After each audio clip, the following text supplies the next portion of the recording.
पे new chapter start करते हैं अल्टरनेटिंग करंट। तो अल्टरनेटिंग करंट क्या होता है?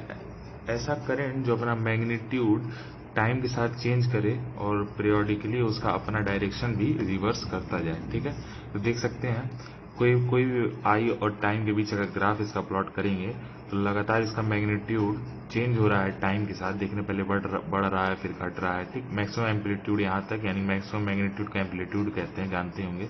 और फिर इसका डायरेक्शन भी पीरियोडिकली चेंज हो रहा है। एक टाइम आने के बाद t/2 टाइम आने के बाद इसका डायरेक्शन भी पीरियोडिकली चेंज हो गया। ठीक है, तो ये चीज याद रखेंगे, इसी को हम लोग अल्टरनेटिंग करंट कहते हैं। अब इसमें कुछ और टॉपिक समझ, जैसे टाइम पीरियड क्या होता है। टाइम पीरियड मतलब एक पूरा लूप कंप्लीट करने में जितना टाइम लगता है करंट को, उसको हम लोग टाइम पीरियड कहते हैं। एम्पलीट्यूड क्या होता है, जैसे इसको हम लोग ए से आगे डिनोट करेंगे, तो मैक्सिमम डिस्प्लेसमेंट या मैक्सिमम मैग्नीट्यूड ऑफ करंट जो जाता है, जिसको आई नॉट लेते हैं या इनिशियल लेते हैं मैक्सिमम। ठीक है, तो ये मैक्सिमम हो गया। और फ्रीक्वेंसी भी जान ही रहे होंगे, ओमेगा से तो वो क्या कहते हैं, एक रिलेशन आता है फ्रीक्वेंसी का, ओमेगा इक्वल्स टू 2πf। ठीक है, तो ये सब रिलेशन इसमें भी काम आएंगे अपने। अब यहाँ पे हम लोग इलेक्ट्रिक करंट का कुछ इक्वेशंस देखते हैं। जैसे कोई भी पोटेंशियल, उसका इक्वेशन हम लोग ले सकते हैं, ईएमएफ का equation E equals to E naught sine omega T. ये उस ग्राफ का इक्वेशन जिस हिसाब से करंट आपका चल रहा है। ठीक है, तो ये उसको बता रहा है E equals to E naught sine omega T. ठीक, अगर पोटेंशियल देखते हैं तो V equals to V naught sine omega T. यहाँ ये जो वैल्यू है E और V की, ये आपका आरएमएस वैल्यू है। ठीक है, तो सबसे पहले आरएमएस वैल्यू समझिए। ये वी नॉट क्या है, ये आपकी मैक्सिमम वैल्यू है। ठीक है, मतलब मैक्सिमम वोल्टेज है, ये आरएमएस वोल्टेज है। ठीक, और साइन ओमेगा टी आपका क्या है, जिस फेज में चल रहा है करंट। ठीक, अगर यहाँ पे +5 लिख देते हैं तो मतलब फेज चेंज हो गया, फेज अलग फेज में चला गया, तो वो भी आगे समझेंगे क्या होता है। ऐसे अगर देख सकते हैं हम लोग भी, अगर आर से डिवाइड कर दें दोनों साइड, देख सकते हैं V naught by I R, इसको आई नॉट लिख सकते हैं। ठीक, तो इससे I omega, I equal to I naught sine omega T, ये आई की इक्वेशन होगी। तो ये इक्वेशन जनरली याद रखेंगे, आरएमएस की इक्वेशन है ये, यहाँ पे ये आरएमएस वैल्यू दिया हुआ है। ठीक, अब क्वेश्चन आता है, घर में आपको इतना इलेक्ट्रिक करंट प्रोवाइड किया गया है, तो घर में जो करंट प्रोवाइड किया जाता है वो आरएमएस वैल्यू ही प्रोवाइड किया जाता है। अगर क्वेश्चन में दिया हुआ है कि कोई घर में 1 एम्पियर की करंट आ रही है, तो मतलब वो आरएमएस वैल्यू दी हुई है। ठीक, तो याद रखेंगे, इस तरीके से क्वेश्चन पूछते हैं। अब यहाँ पे क्वेश्चन देख सकते हैं, I equal to I naught sine omega T, find the instantaneous value of AC current at T equal to t/8। इतने टाइम पे निकालना है, तो सीधे इक्वेशन लिखेंगे। इक्वेशन में जानते हैं ओमेगा की वैल्यू क्या होती है, ओमेगा इक्वल टू होता है ना 2π/t, तो वहाँ 2π/t लिख देंगे। फिर टाइम की वैल्यू क्या दी हुई है, t/8 दी हुई, तो रखेंगे तो हम लोग का वैल्यू आ जाएगा I equal to I naught under root 2। ठीक है, तो इस तरीके से क्वेश्चन आता है इंस्टेंटेनियस वैल्यू निकालने के लिए, समझ ही रहे हैं। अब यहाँ पे एक चीज याद रखेंगे, average value of AC current. Instantaneous value का क्वेश्चन करा दिए, इंस्टेंटेनियस वैल्यू समझ गए होंगे। अब एवरेज वैल्यू का फॉर्मूला क्या होता है, I average equal to I minus I naught under root cos theta 0 से 2π/2π। अब ये 0 से 2π जहां तक पूछे आपको, अगर पाई तक पूछ रहा है, मतलब क्या कहते हैं केवल 180 तक पूछ रहा है, तो 0 से पाई रखेंगे, यहाँ पाई रखेंगे। ठीक, अब एक चीज याद रखेंगे, अगर पूरा, जैसे कि पूरे इक्वेशन के लिए पूछ रहा है ये, ठीक है, देख सकते हैं यहाँ पूरे टर्न के लिए पूछ रहा है, 2π की एंगल कब आएगा, ये इसी कहेंगे हम लोग 2π। 360 को ना 2π कहते हैं, 360 यानी 2π कहीं कहाँ आएगा। ठीक, तो अगर हम लोग पूरे एक लूप का अगर एवरेज लेते हैं तो हमेशा वैल्यू 0 आती है। ठीक, तो यहाँ रख के देख सकते हैं, सिंपल सा वो वैल्यू 0 आएगी। ठीक, 0 से जब 2π तक जब चलाएंगे तो ऊपर 2π रख देंगे, ये तो पता है किस तरीके से डिफरेंशिएट इंटीग्रेट किए हुए हैं, अपॉन 2π रखेंगे तो वैल्यू आई एवरेज की 0 आएगी। तो for full cycle of AC current I average equal to 0। अब यहाँ देख सकते हैं हाफ साइकिल के लिए पूछा, तो वही फॉर्मूला रखेंगे, 0 से यहाँ पाई तक चलाएंगे, हाफ साइकिल यहीं पे आएगी ना पाई पे, तो 0 से पाई तक चलाएंगे, अपॉन पाई रखेंगे, तो जो आंसर आएगा उसको मान लेंगे एवरेज वैल्यू। तो एवरेज वैल्यू निकालने का यही तरीका है, I equal to I naught minus I naught sine 0 से जहां तक चलाना है अपॉन उसी को नीचे रख देंगे। ठीक, अब आई आर एम एस और वी आर एम एस का in the terms of I not और वी नॉट अगर कोई इक्वेशन अगर स्पेसिफाइड नहीं की गई है तो वैल्यू इस तरीके से ये होती है, याद रख लीजिए, सिंपल से आगे बताएंगे अभी कैसे आई है वैल्यू। तो वी आर एम एस की वैल्यू होती है V naught by root two, I R M S की वैल्यू होती है I naught by root two, तो याद होना ही चाहिए, तभी आगे काम होगा। अब देखिए, आप इंस्टेंटेनियस वैल्यू निकालना सीख गए, एवरेज वैल्यू निकालना सीख गए करंट की। ठीक है, अब अगली बात आती है क्या कहते हैं आरएमएस वैल्यू की, जिस चीज की निकालना। ठीक है, तो आरएमएस क्या होता है, सबसे पहले मान लेते हैं आई का हम लोग निकालना है आरएमएस वैल्यू, इसका आरएमएस वैल्यू निकालना है। ठीक, तो सबसे पहले क्या कहेंगे, रूट। ठीक, रूट ले लिए। ठीक, फिर इसका मीन ले लेते हैं, मतलब एवरेज वैल्यू, ठीक, और फिर इसका स्क्वायर, ठीक है। मीन को हम लोग इस तरीके से डिनोट करते हैं ऊपर, ठीक है। तो आई आई के ऊपर यहाँ पे दिया हुआ है, ठीक, बाहर इसका मतलब मीन है, इसका स्क्वायर, ठीक है।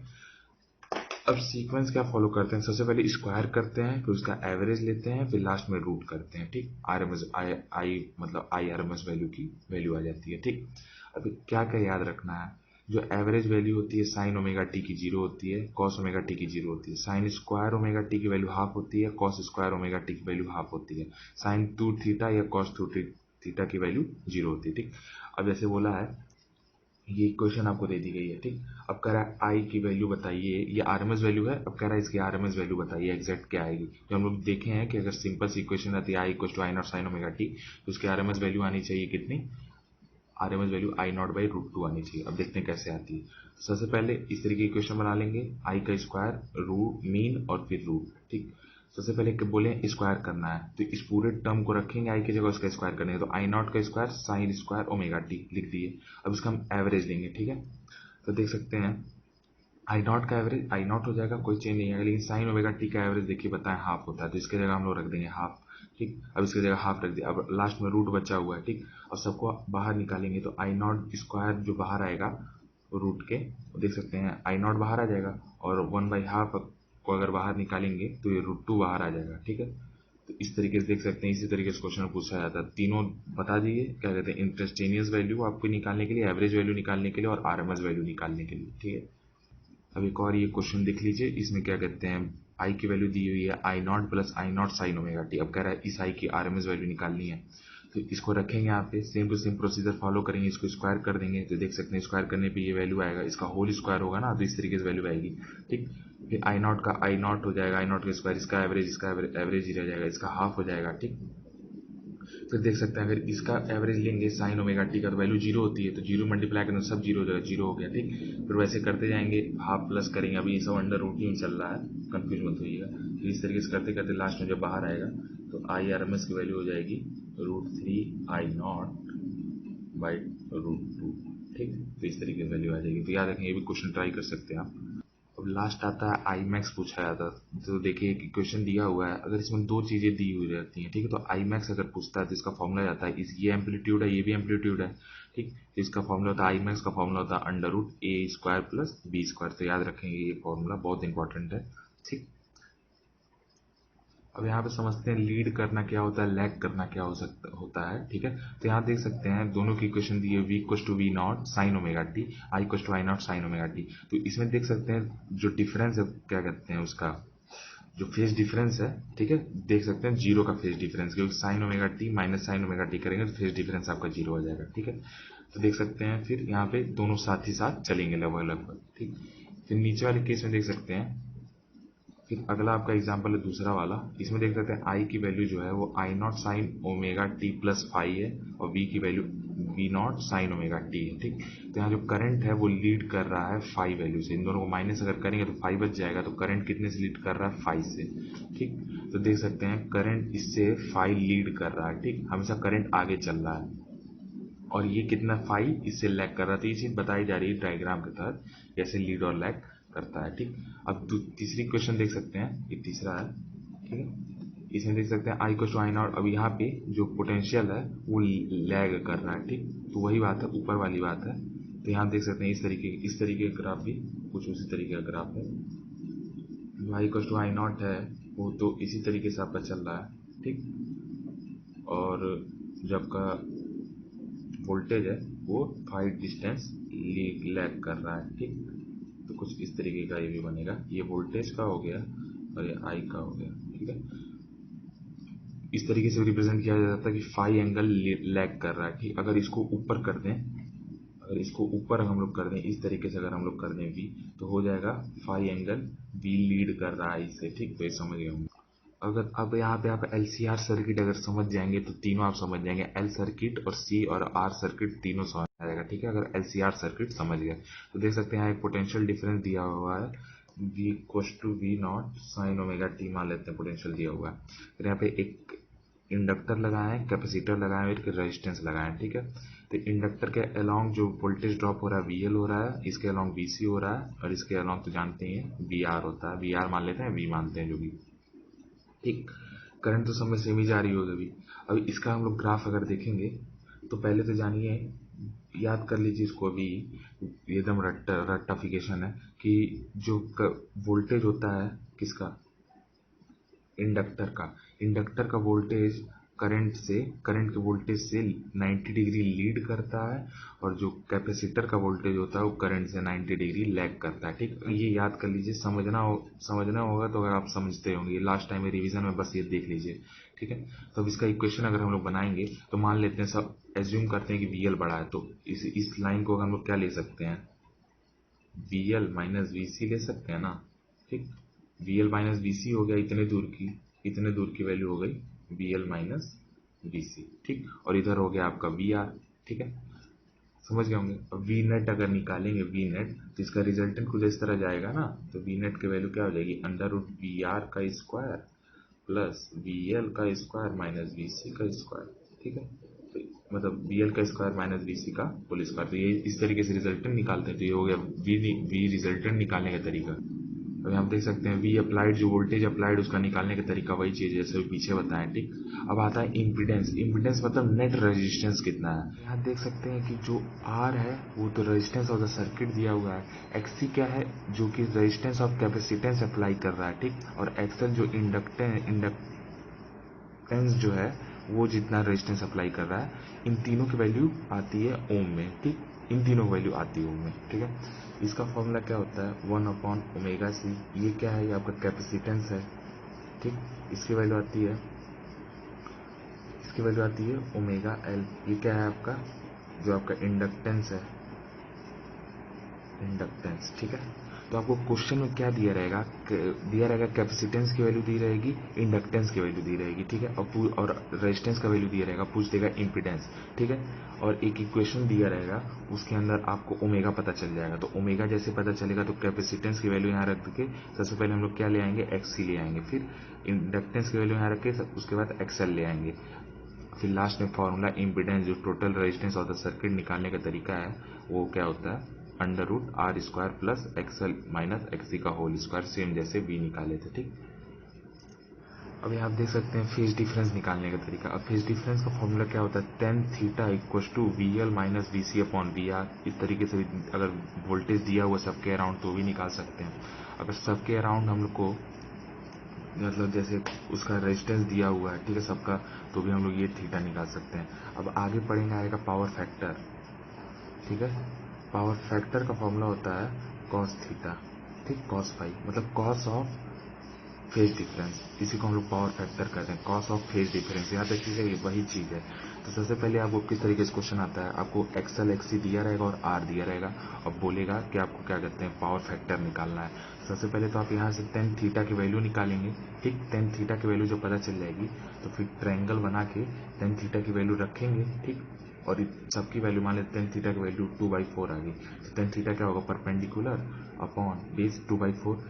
ये भी पता चल जाएगा, मान लेते हैं x आ गया, ठीक। अब यहाँ cos फाई की वैल्यू रख सकते हैं ना, cos फाई क्या हो जाएगा आपका इस एंगल के हिसाब से 4/x, ठीक। तो ये आ गया आपका पावर फैक्टर। तो इस तरीके से क्वेश्चन आता है, क्वेश्चन करने का तरीका बता रहे हैं ये, ठीक है। और यहाँ देख सकते हैं XL को क्या लिख सकते हैं, ωL, अगर केवल L की वैल्यू दी हुई है, ठीक है। XC को क्या लिख सकते हैं, 1/ωc/R, तो भी आ जाएगा वही वैल्यू, अगर L और C की वैल्यू दी हुई है। एक इक्वेशन दे देगी आपको, जैसे I equal to I0 sine 200 T. तो यहाँ से पता चल गया ना ओमेगा की वैल्यू 200 है, ठीक है। तो ये इसी ओमेगा की वैल्यू यहाँ रखनी है, क्योंकि ओमेगा टी होता है, तो जान गए ओमेगा की वैल्यू 200। तो इस तरीके से क्वेश्चन पूछ सकता है। अब अगला टर्म है रिजोनेंस। अब रिजोनेंस क्या होता है, जब जो आपका एक्सएल की वैल्यू है, ठीक, ये आपकी एक्सी के बराबर हो जाती है, तो इसको हम लोग रिजोनेंस कहते हैं, ठीक है। रिजोनेंस के टाइम आप देख सकते हैं जो जेड का वैल्यू का नेट रेजिस्टेंस वो आर के बराबर हो जाएगा। कैसे, अगर एक्सएल बराबर एक्सी हो गया, तो इस फॉर्मूले में अगर रखेंगे एक्सएल बराबर एक्सी, दोनों को जीरो हो जाएगा, ये टर्म जीरो हो गया तो ये पूरा टर्म कट जाएगा, बचेगा क्या, Z equal to under root R square, R बाहर आ जाएगा और जेड इक्वल टू आर हो जाएगा, ठीक। तो समझ गए होंगे कि जेड इक्वल टू आर हो जाता है। अब एक्सएल बराबर एक्सी हो गया तो ओमेगा एल बराबर 1/ωc हो गया, ठीक है।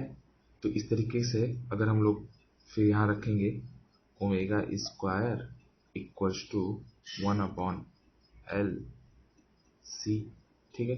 अब ओमेगा में यहाँ पे फॉर्मूला भी लिख सकते हैं 2πf वाला, वहाँ से फ्रीक्वेंसी आ जाएगी। तो ये सब फॉर्मूला बनता है, देख सकते हो। बस याद रखना फ्रीक्वेंसी के दौरान क्या होता है, अगर रिजोनेटिव फ्रीक्वेंसी है तो रिजोनेंस अगर हो रहा है तो एक्सएल बराबर एक्सी हो जाता है। और यहाँ पे अगला क्वेश्चन आता है पावर निकालने के लिए। अभी रिसेंटली 2018 में भी आया था ये वाला क्वेश्चन, पावर निकालने के लिए। तो पावर निकालने के लिए देख सकते हैं फॉर्मूला क्या है, V0I0/2 cos फाई। यहाँ फाई क्या है, फेज डिफरेंस है, ठीक। तो इस तरीके से निकाल सकते हैं। दूसरा क्या है, V0/√2 अपॉन I0/√2। अगर लिख इसको I0/√2 भी तो लिख सकते हैं, अगर √2 इंटू √2 में डिवाइड भी तो कर सकते हैं 2 को, ठीक है। तो V0/√2 VRMS हो जाएगा, I0/√2 IRMS हो जाएगा cos फाई का। RMS वैल्यू दी हुई है, ठीक है। तो ये सब समझने की बात है। अब पावर फैक्टर जो पीछे बताया था, पावर फैक्टर का क्या मतलब होता है, cos फाई जो वैल्यू होती है उसको हम लोग पावर फैक्टर कहते हैं। इसको इस तरीके से समझ सकते हैं, cos of phase difference is known as power factor, ठीक। और देख सकते हैं इसकी वैल्यू R/Z भी हो सकती है। तो याद रखेंगे R/Z भी एक फॉर्मूला, अगर रेजिस्टेंस दिया इंपीडेंस निकालेंगे तो भी यही आएगा, ठीक। तो पावर फैक्टर का 2 फॉर्मूला बता दिए। अभी पावर फैक्टर में जो फाई आया है ये 10 फाई से आ सकता है, इस तरीके से क्वेश्चन पूछा हुआ है, एग्जैक्ट वही बता रहे हैं। अगर पूछेगा पावर लॉस तो वही मतलब पावर एवरेज पूछना चाह रहा है, ठीक है, समझ गए। अब देख सकते हैं एक और बहुत इंपॉर्टेंट फॉर्मूला आता है इसका, पावर एवरेज का एक फॉर्मूला आता है वी आर एम एस का whole square upon Z into R, ठीक है। समझ गए होंगे, वी आर एम एस का whole square upon Z into R. तो ये फॉर्मूला भी थोड़ा इंपॉर्टेंट है। अब यहाँ पे अगर हम लोग वी आर एम एस की जगह वी नॉट की वैल्यू रखेंगे तो वी आर एम एस की वैल्यू क्या होती है, वी नॉट अपॉन √2। तो स्क्वायर कर देंगे उसका, तो वी नॉट का square upon 2 into Z square into R. तो ये फॉर्मूला पे भी रिसेंटली एम्स में क्वेश्चन आए हुए हैं, ठीक है।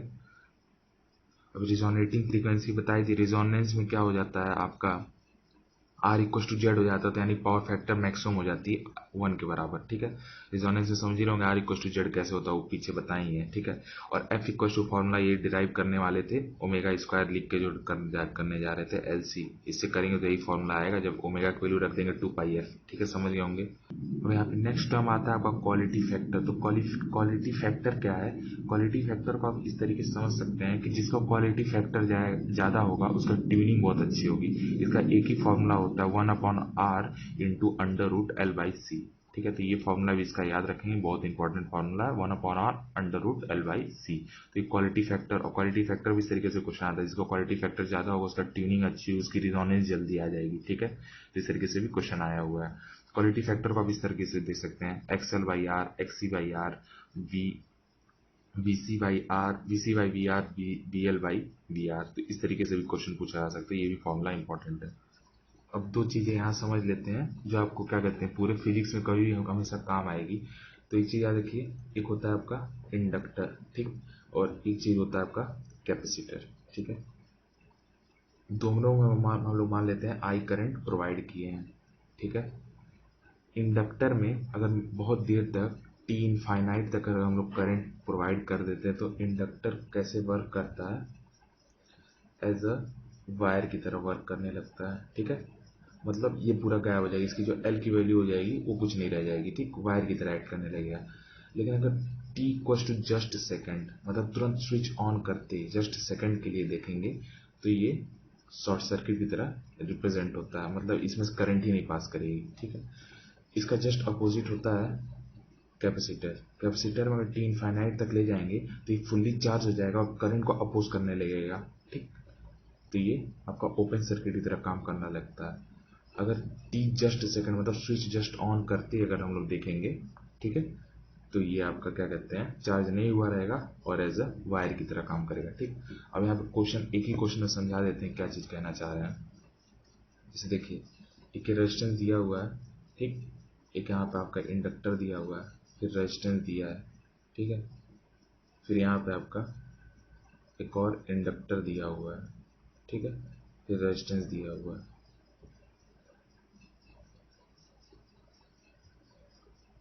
और यहाँ पे आप कह रहा है कि 20 वोल्ट प्रोवाइड कर रहा है, ठीक है। इसका वैल्यू दिया हुआ 5 हेनरी, 5 हेनरी, इसका 2 ओम, 2 ओम, और ये भी 2 ओम, ठीक है।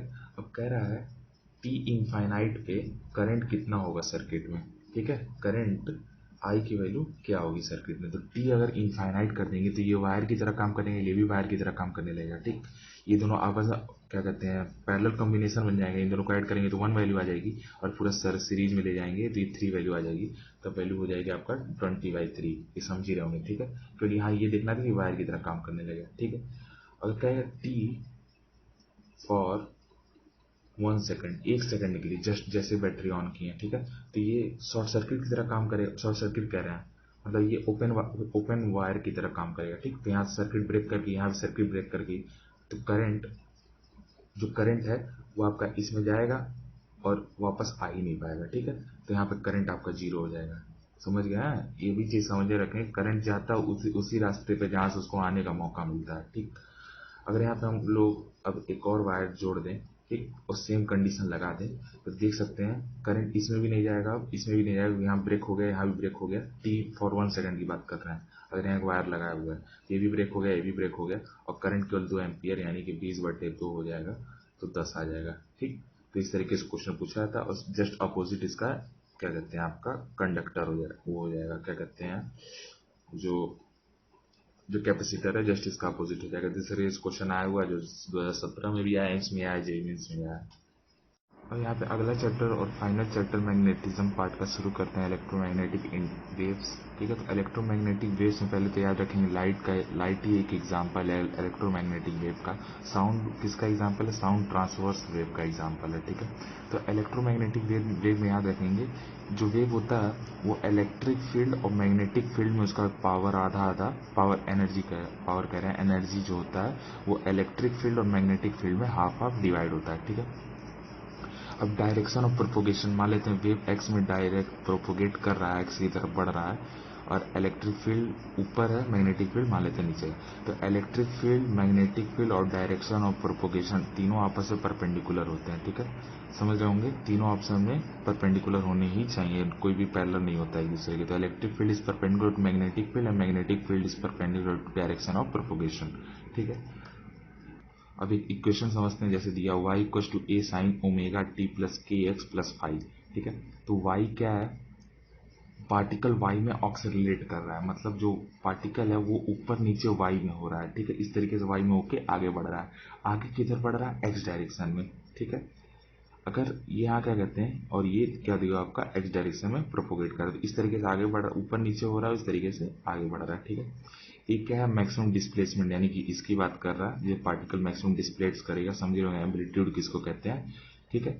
और फिर आपका के क्या होता है, वेव नंबर जिसको कहते हैं, ठीक, कितना वेव बनाएगा, तो इसका फॉर्मूला होता है 2k/λ, ठीक है। वेव नंबर का फॉर्मूला होता है 2k/λ, लेमडा दिया तो वेव नंबर आ जाएगा, अगर वेव लेंथ दिया हो तो वेव नंबर आ जाएगा, ठीक है। अब यहाँ पे ये थोड़ा इंपॉर्टेंट इक्वेशन है, वेक्टर ई मतलब direction of E into direction of B equal to direction of propagation, ठीक है। अगर आपको डायरेक्शन ऑफ ई पता है और डायरेक्शन ऑफ प्रोपोगेशन पता है तो डायरेक्शन ऑफ मैग्नेटिक फील्ड निकल जाएगा, और ये पता है डायरेक्शन ऑफ इलेक्ट्रिक फील्ड निकल जाएगा। तो इस पे हाल ही में भी क्वेश्चन आया है, जैसे कह देगा इलेक्ट्रिक फील्ड नॉर्थ में है और डायरेक्शन ऑफ प्रोपोगेशन आपका ईस्ट में है, तो हो गया ना, इलेक्ट्रिक फील्ड नॉर्थ में है तो उसको जे कैप ले लेंगे, ईस्ट में है तो -x ले लेंगे, तो इस तरीके से करके इसका भी आ जाएगा, ठीक। समझ रहे हो किस तरह से निकालना है। अब आपको पता है जो इलेक्ट्रोमैग्नेटिक वेव होता है उसमें दोनों एनर्जी, इलेक्ट्रिक फील्ड की एनर्जी और मैग्नेटिक फील्ड की एनर्जी बराबर और डिवाइडेड होती है, ठीक। एनर्जी मतलब क्या, वर्क डन मतलब एफेक्ट्स। अगर एनर्जी सबकी सेम है तो फोर्स भी तो सेम ही लगेगा, और फोर्स का फॉर्मूला क्या होता है इलेक्ट्रिक फील्ड में QE0, ठीक, और मैग्नेटिक फील्ड में क्या होता है आपका QV0 मान लेते हैं, ठीक है। तो समझ रहे होंगे, फोर्स का फॉर्मूला होगा, अगर एनर्जी दोनों डिवाइडेड सेम है, एनर्जी आधा आधा डिवाइडेड है, तो यानी कि फोर्स भी आधा आधा डिवाइडेड होगा, आधा आधा मतलब दोनों सेम होंगे, ठीक। तो इस तरीके से क्यू से क्यू कट गया, E0 इक्वल टू V0, ये फॉर्मूला आ गया। अब V को यहाँ पे क्या ले सकते हैं, अगर लाइट है तो स्पीड ऑफ लाइट ले सकते हैं, लाइट एग्जांपल है ना इलेक्ट्रोमैग्नेटिक वेव का, तो यहाँ से फॉर्मूला आ गया।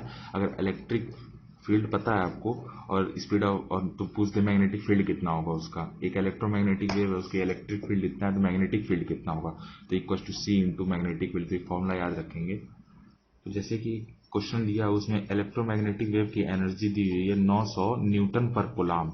अब न्यूटन पर कूलाम आपको पता होना चाहिए कि इलेक्ट्रिक फील्ड की यूनिट है, ठीक है, इलेक्ट्रिक फील्ड की यूनिट यानी कि इलेक्ट्रिक फील्ड दिया हुआ है, ठीक।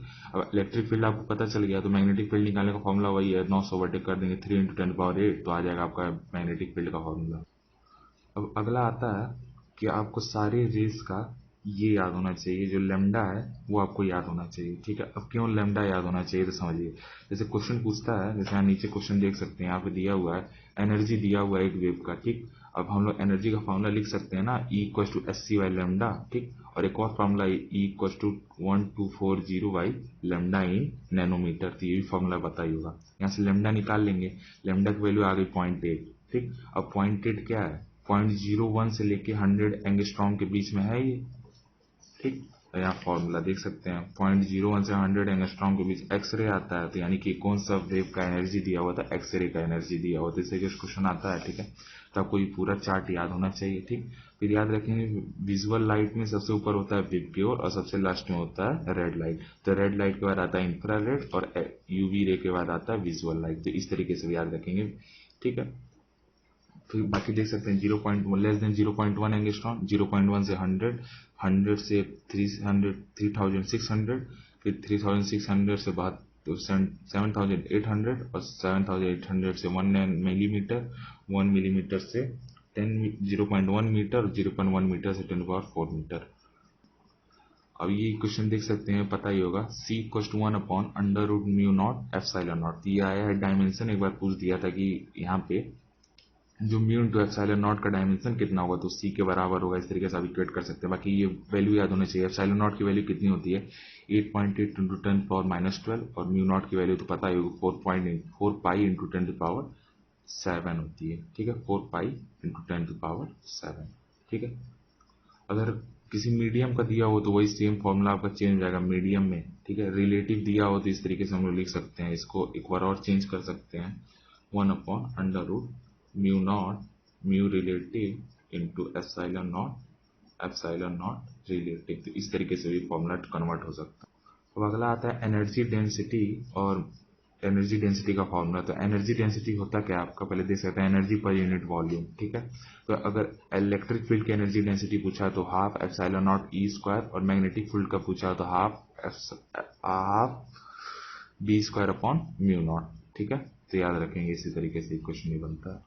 अब एक आता है एवरेज एनर्जी अगर निकालना है तो एवरेज में कुछ करना नहीं है, जो इलेक्ट्रिक फील्ड या मैग्नेटिक फील्ड का जो एनर्जी था, एनर्जी डेंसिटी था, उसको बस 2 से डिवाइड कर देना है, ठीक है। तो एवरेज आ जाएगा आपका। अब energy stored in electromagnetic wave मतलब नेट एनर्जी कितना, एनर्जी डेंसिटी थी, अब एनर्जी स्टोर कितना होता है उसका फॉर्मूला होता है हाफ एप्सिलॉन नॉट E0 का स्क्वायर इंटू वॉल्यूम, ये भी एनर्जी स्टोर्ड है, ठीक। अगर इलेक्ट्रिक फील्ड का वैल्यू दिया हुआ है केवल तो इस तरीके से निकाल लेंगे, और केवल मैग्नेटिक फील्ड का वैल्यू दिया हुआ है तो हम लोग इस तरीके से निकालेंगे, एनर्जी वही आएगी, पूरे की वैल्यू आएगी, पूरे की वैल्यू आएगी, याद रखिएगा, ठीक है।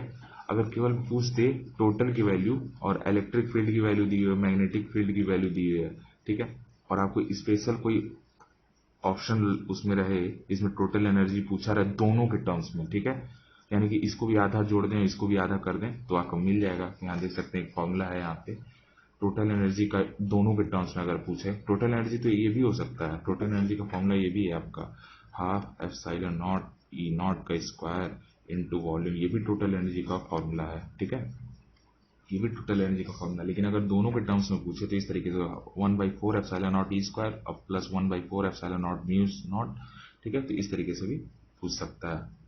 इसका लास्ट फॉर्मूला आता है आपका क्या कहते हैं इंटेंसिटी का, इंटेंसिटी ऑफ इलेक्ट्रोमैग्नेटिक वेव, तो उसका फॉर्मूला होता है half epsilon naught E0 square into C, volume की जगह यहाँ पे सी आ जाता है।